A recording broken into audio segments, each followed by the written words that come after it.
Bonjour à toi, cher spectateur. The Guilty de Gustav Mahler était un film qui donnait très envie, parce qu'il a eu plein de prix partout où il est passé. Mais au-delà de ça, le concept était assez récent.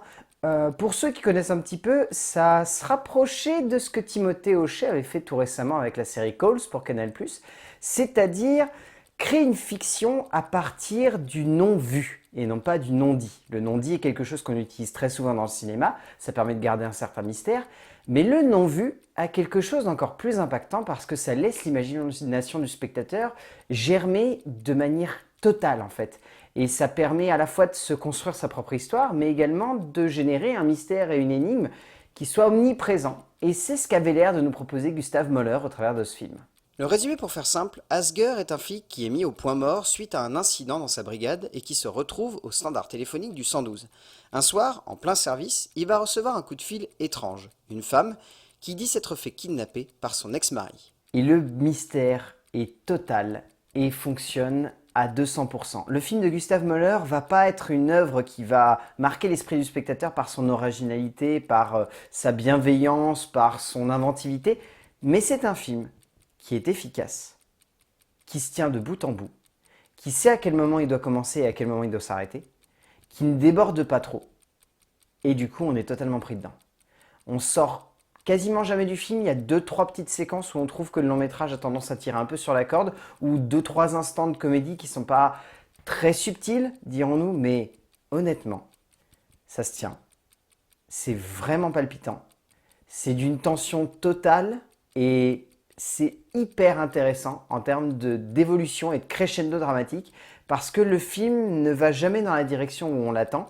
Et même si les plot twists peuvent sembler un petit peu convenus par instant, l'impact qu'ils ont par la suite a quelque chose qui marque le spectateur et qui nous rappelle que créer cette espèce d'aura qui entoure un film, ça marche avec deux mots.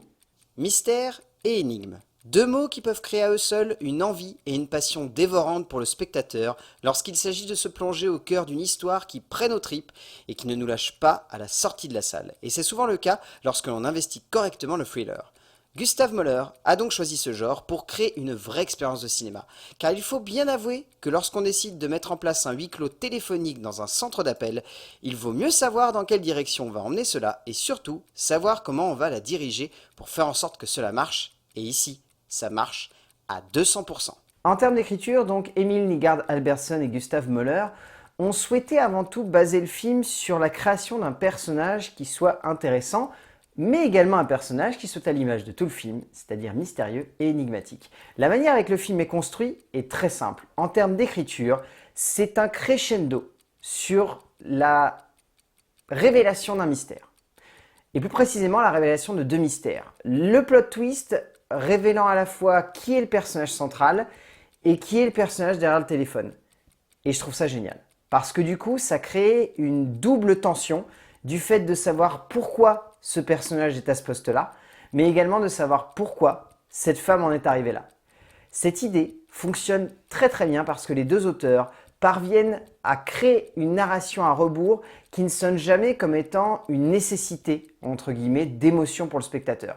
La plupart du temps, lorsqu'on crée une tension dramatique, c'est pour générer de l'émotion chez le spectateur. Et dans beaucoup de films, notamment des polars ou des thrillers, ça a tendance à être un petit peu on génère de l'émotion uniquement pour le spectateur reste attaché à ce personnage.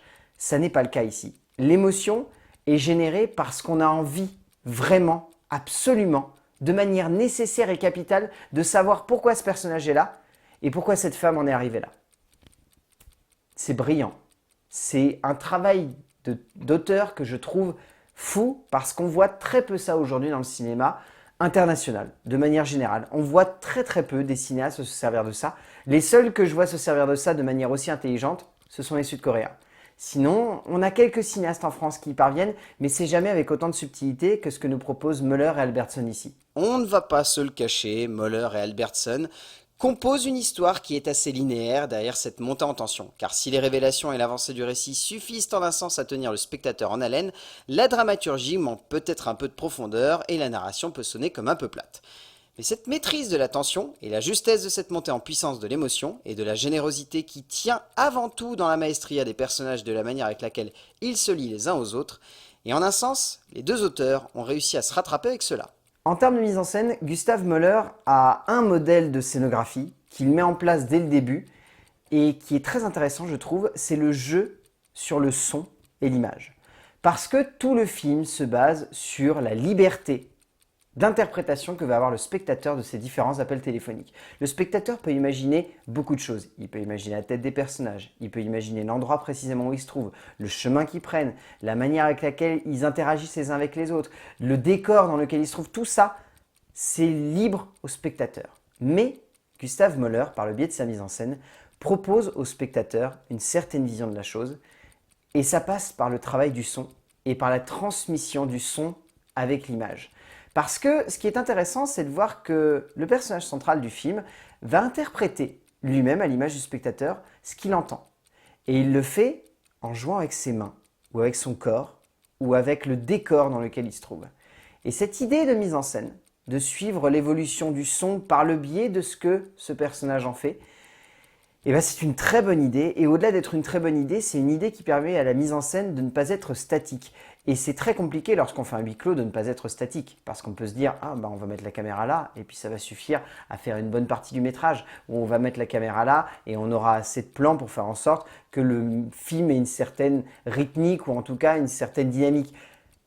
Möller ne se contente pas de ça, et je trouve que c'est ce qui fait de sa mise en scène un vrai petit bijou, à la fois de huis clos, mais également, comment dire, de liberté d'expression pour le spectateur, parce que c'est un instant où le cinéaste va dire au spectateur, vas-y, prends mon métrage et fais-en ce que tu veux. Tant que ça reste dans l'esprit de mon histoire, et tant que ça reste dans l'idée d'être un thriller, prends et fais-en ce que tu veux. Möller use bien de sa caméra, et cela dès les premières minutes de son film, et on le ressent par le biais d'une claustrophobie extrêmement juste dans les choix des cadres et dans les fins et justes mouvements de caméra qui accompagnent un film qui sonne non pas uniquement comme une montée en tension, mais comme une vraie expérience. Et en cela, Möller impose son métrage comme un beau et intense modèle de thriller en huis clos, tout en parvenant à mettre une vraie mise en scène au cœur des appels téléphoniques par ce jeu évoqué de mouvements et de soubresauts qui accompagnent des personnages qui semblent se comprendre et se duper naturellement. Au niveau du casting, moi je tiens surtout à saluer ceux qui s'occupent de faire les voix des personnages qu'on entend au téléphone, notamment Jessica Dinaj, Johan Olsen et Ramar Shargawi, qui je trouve sont excellents.